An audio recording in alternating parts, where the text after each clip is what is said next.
This area is for piping pullover and eastern habitat. It's protected. It's next to Center Island Beach.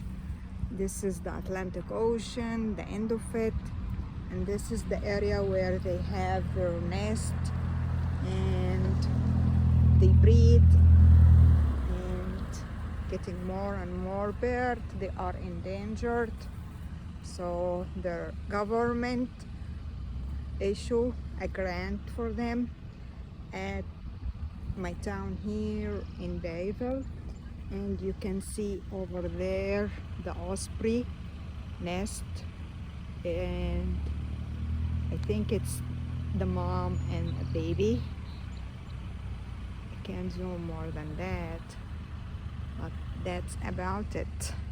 And these are the species plant which are friendly to them.